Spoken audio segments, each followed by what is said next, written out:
Districte Esportiu. Tota la informació de l'esport de Sants Montjuïc a Sants 3 Ràdio. 8:45 de la nit en directe a Sants 3 Ràdio i ara sí saludem en Josep Figuera, president del BAM. Josep, bon vespre, benvingut a Sants 3 Ràdio. Bona nit. I felicitats pel 90è aniversari. Gràcies. En primer lloc, Josep, com va anar aquesta presentació dels actes del 90è aniversari el dilluns passat? Realment estem molt satisfets de la presència tant de les autoritats que ens van acompanyar com de la quantitat de gent que va venir. Vull dir, no esperàvem potser tindre tant èxit. Hostafrancs, i tu, BAM. És aquesta la frase que resumeix la història del club? Probablement sí, perquè és una integració total al barri. Vull dir, els 90 anys els han passat aquí, vull dir, i és una demostració de l'arrel del club al barri. Quina diries que ha estat l'aportació del BAM com a club al barri d'Hostafrancs?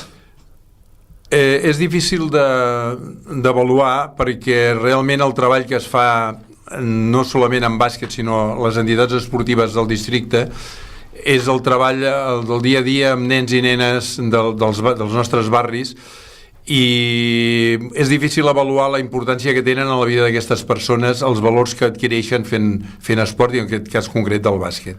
I qui ha portat al barri d'Hostafrancs al BAM perquè pugui consolidar-se el panorama del bàsquet català? Bueno, ens ha donat suport i ens ajuda constantment amb quasi tot el que demanem. Quins records tens de la història del BAM? És molt llarga, ho hem repassat ara, que un munt d'històries que han passat. Personalment tens algun record en especial d'aquests anys d'història?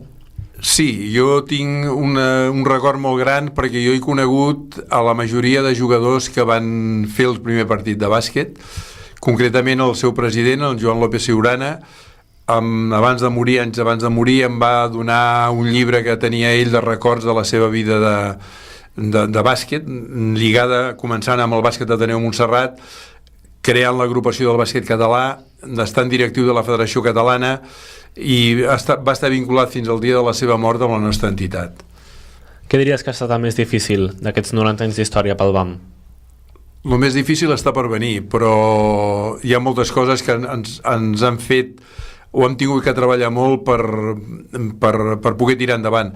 La primera cosa és la mancança d'instal·lacions. Vull dir, actualment sí que tenim l'Escola Joan Pelegrí de la Fundació Cultural Hostafrancs que realment ens acull i tenim una pista allí, però la mancança d'instal·lacions ha sigut molt difícil.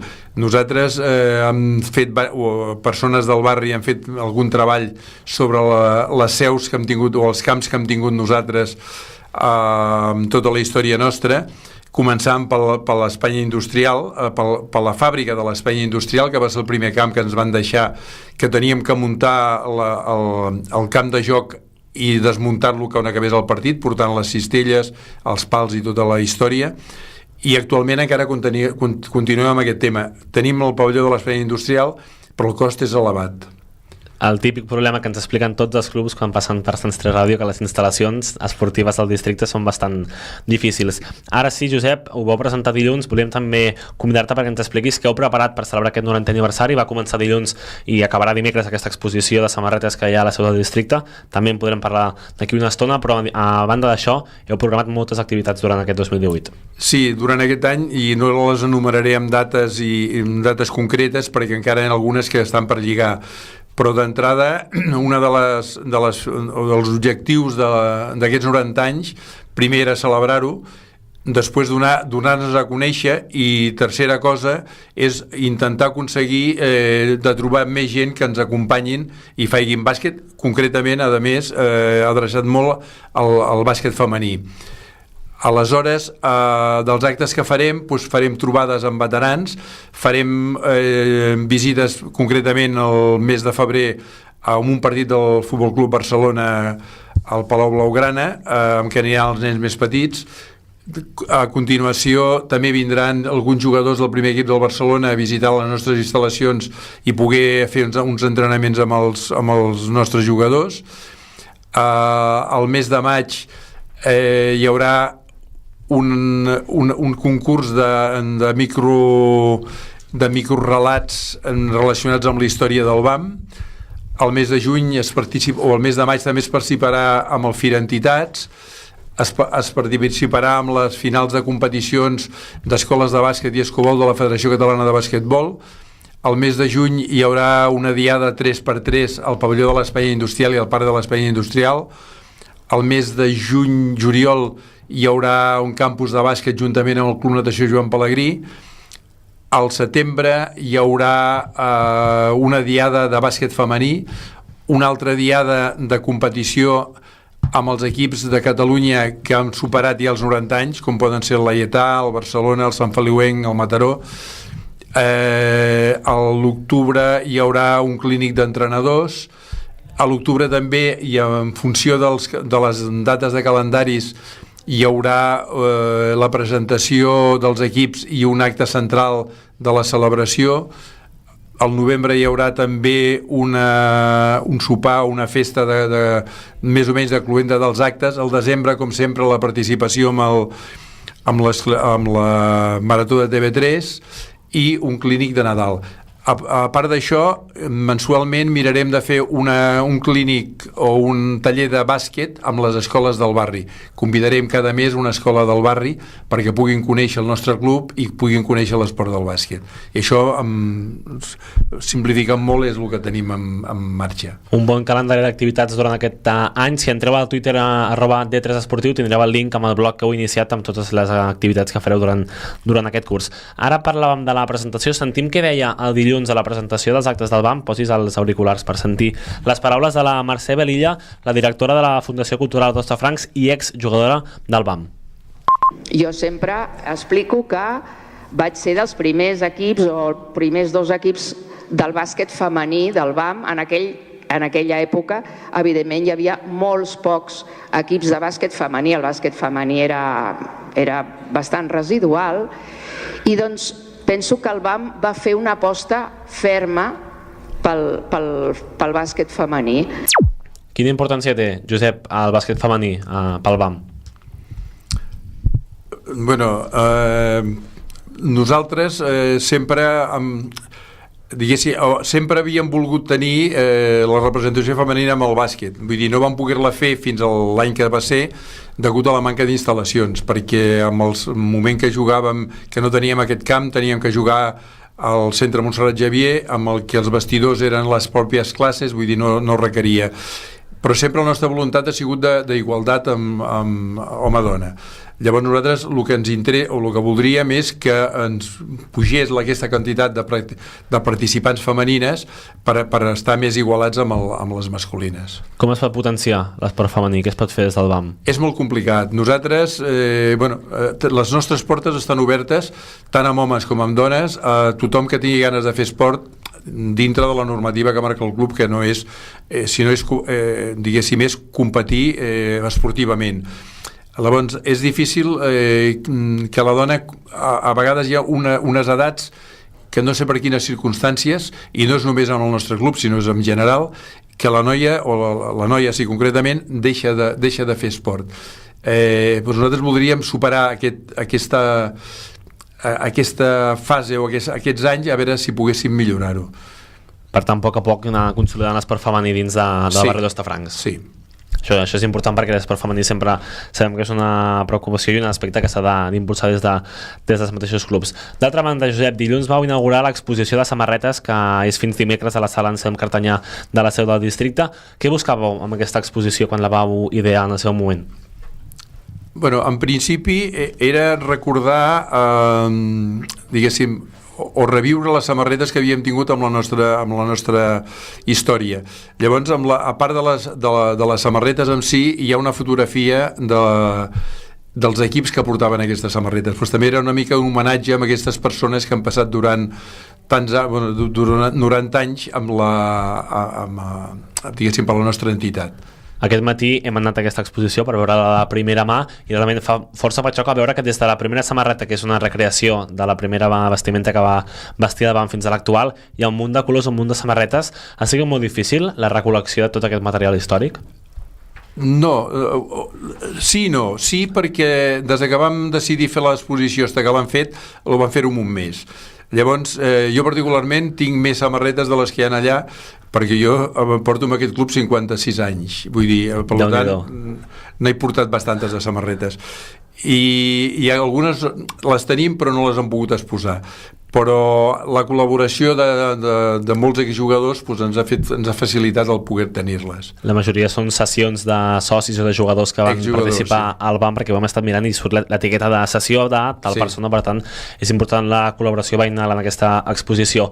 A banda d'aquestes samarretes, el BAM guarda en algun lloc records històrics de la seva història?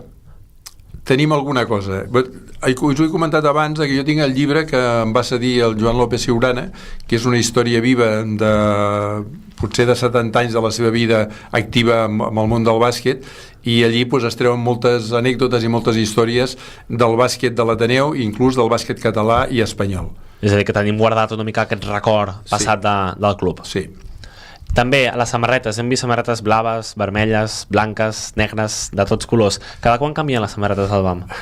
Depèn de l'economia en primer lloc, i en segon lloc va en funció de la primera samarreta que està recreada. Haig de dir que la va fer la meva dona, que és la que va fer la samarreta aquesta, embellint-la una mica, fent les lletres. Clar, al principi la samarreta aquesta era la samarreta... Jo havia jugat, la primera samarreta suplent que teníem quan jo jugava era la blanca Imperi que portem per els dies de cada dia. I clar, vull dir, ha anat molt en funció he dit, la cosa econòmica era important. El BAM compleix 90 anys aquest 2018, però hi ha més clubs al districte de Sants Montjuïc que es dediquen al bàsquet. També dilluns en Joan Sant Romà, el conseller d'Esports de Sants Montjuïc, feia referència a aquest clima de bàsquet que hi ha al nostre districte. El gran potencial del bàsquet d'aquest districte. Per això agraeixo que un club com el BAM va poder encendre el bàsquet a Hostafrancs, però que segur que els altres clubs també s'han emmirallat amb aquest club d'Hostafrancs. Quina relació hi ha, Josep, amb la resta de clubs, BIM, Jack Sants, Pro Sant Madí, Sant Antoni, la Marina? La relació és perfecta. Jo precisament amb l'amic Sant Romà li vaig comentar quan va acabar que s'havia deixat el Sant Madí, perquè del districte. La Marina i el Sant Antoni són més novells, però vull dir, amb el BIM tenim, i amb el Jack tenim de sempre, i amb el Sant Madí una relació estupenda. Vull dir, quan es juga és una altra cosa, perquè quan es competeix tothom vol guanyar, però vull dir, la relació amb aquests clubs és molt bona. Amb el Sant Antoni i amb la Marina tenim la relació no és tanta perquè són molt novells i a més vull dir també físicament estan una mica més separats. Si no em falla la memòria, el BIM va néixer al 31, és a dir, molt a prop del BAM. Els primers anys de vida dels dos clubs es compartien algunes coses entre BIM i BAM? En té constància? Bueno, suposo que du fer la seva vida. I jo us diria una cosa que potser aquí no heu comentat i també ho voldria comentar perquè també és història del BAM. Jo he recollit molts documents d'aquests capdavanters que vaig tindre la sort de conèixer i jo us diria que una de les persones que va ajudar a la fundació del BAM va ser el senyor Oreo, que era jugador del Sants, del futbol Sants, que tenia un equip de bàsquet, que era més antic que l'Ateneu, el que passa que posteriorment van deixar-ho. Vull dir que la relació amb la gent del districte sempre ha sigut bona. Esportivament la gent de l'esport s'entén sempre. Per tant, això és positiu de cara al teixit esportiu d'aquí de Sants Montjuïc. Josep, fins quan tens pensat ser president del BAM? O si ho tens pensat, si no ho tens pensat, doncs endavant. Jo conegui un substitut, ho deixaria. Però, bueno, de moment acabem el mandat aquest any, la Junta actual, i a partir de llavors ja en parlarem. Per tant, 2018 s'acaba i veurem què passa amb la teva presidència. D'altra banda, es va comentar el dilluns de la presentació, a vegades aquesta poca presència als mitjans que tenen esports com el bàsquet i que hi ha esports que s'ho mengen tot. Es comentava textualment a la presentació d'aquests actes de l'aniversari. Què podem fer amb aquests esports que s'ho mengen tot perquè el bàsquet tingui presència també a la premsa i entre les converses del veïnat? És dir, pels mitjans és molt difícil. Aquí a Barcelona tenim una sort i una desgràcia amb el mateix CAPS i és el Futbol Club Barcelona, que s'ho menja tot, i com que això va lligat amb un tema econòmic de base, que és la publicitat, vull dir, és lògic que s'ho mengi tot. L'altre, jo crec que seria demanar als mitjans que dintre de les seves possibilitats es recordessin de tot l'esport minoritari. Això pel que fa a la premsa. D'altra banda, també cal establir relacions amb les institucions, en aquest cas amb el districte de Sants Montjuïc i amb l'Ajuntament. Com va les converses o el tracte que teniu tant amb districte com amb l'Ajuntament de Barcelona? El tracte és bo, les relacions són molt bones. El que passa que a vegades el difícil és complir les necessitats de les entitats. I aquí a Sants Montjuïc, estareu assabentats perquè en parleu, tenim un problema o una solució a curt termini, si es volgués, i és Magòria, que podria haver un centre esportiu realment, com jo crec que podria ser bo pel districte i bo per Barcelona. I no avança això? Sembla que no. Perquè sabíem dijous que la regidora avançava aquí a Sants 3 Ràdio, ho comentarem després, que ja hi ha una mínima decisió presa dins de l'Ajuntament que s'ha de comunicar als clubs amb una reunió en els propers dies. Des del BAM, què en penseu de com estan tot plegat? Jo ho veig bastant negre, però vull dir, tampoc em sorprèn, perquè vull dir, això ha sigut una dinàmica que inclús polítics que en campanya han promès coses, quan han guanyat no s'han complert. Per tant, pessimisme pel que fa al futur del Recuperem Magòria? No, recuperar sí que recuperarà, però el com i la forma de fer-ho sí que pot ser important. Haurem de seguir-ho, comentarem també més endavant. D'altra banda, un tema que sempre surt i que sempre s'ha de comentar i que també feies esment fa uns minuts, l'economia del BAM. Com està la salut econòmica del club? Bé, està bé. Està bé perquè els clubs com els nostres el que mantenen són els socis i els jugadors. Per tant, com que ho paguem tot entre tots, no hi ha problema. Almenys el tema econòmic està solucionat. D'altra banda, ja per anar tancant l'entrevista, Josep, pel que fa a la competició d'enguany al BAM, el seu femení està segon a la segona categoria, el masculí 6è. Quina valoració fas fins ara de la competició pel BAM? Bueno, jo estic content, sempre preferiríem que anés les coses millor. El femení realment està molt bé, el masculí una mica menys, amb la desgràcia de que hem tingut dos lesionats molt importants amb lesions llargues, però diguéssim el 6è, amb la diferència de partits guanyats perduts, està en possibilitats de lluitar pels primers llocs. Per tant, de moment també aquest sentit està bé al BAM. Ja per acabar, Josep, volíem que escoltessis el que va comentar, i ho sentíem a l'entrada, en Joan Fa Busquets, el president de la Federació Catalana de Basquetbol, el dilluns, sobre la competitivitat en el bàsquet. Mireu, des de petits, nens i nenes han de ser competitius. La vida és una competició, no és flors, no anem amb flors per aquest mons de Déu. La vida és competició. Amb tot, amb l'esport, amb el treball, amb el que sigui. I això ho veus. Si es guanya tothom està content, i si es perd ploren els nens, ploren les nenes i ploren els pares. Això no vol dir que s'hagi de guanyar sempre. S'ha de participar, però s'ha de ser competitiu. I això ho hem d'entendre. Vull dir, això que deia el baron de Coubertin, que deia que l'important és participar i no ganar, no. Però requereix un esforç. I per tant, jo penso que vosaltres, amb el treball que feu, i amb les noies i amb els nois, un dels valors que tant porta l'esport, però sobretot també inculcar-los aquest de la competitivitat, perquè a última hora, com us dic, acaba amb llantos i plors i sap molt de greu. I ara volíem comentar aquesta reflexió sense voler crear conflictes diplomàtics amb la federació. Josep, tu creus que l'esport és només competició? Jo crec que no. A veure, el Joan Fa és molt amic meu, vull dir que també li puc dir el que sigui, no? Però entenc aquesta reflexió de que, i en part té raó, que la vida és molt dura i els més que s'haurà de lluitar molt per tirar endavant a la vida, però jo crec que, ho he dit abans, que els valors que dona l'esport, vull dir, ajuden molt a la formació de la persona. Jo crec que es pot guanyar, però també s'ha de tenir valors i s'ha d'aprendre amb valors. Doncs ens quedem amb aquests valors que comenta Josep Figuera. Josep, gràcies per ser aquí, molta sort en aquest 2018 i felicitats un cop més per aquests 90 aniversaris i a seguir la temporada. Gràcies a vosaltres. Sants 3 Ràdio, sempre amb els equips del barri.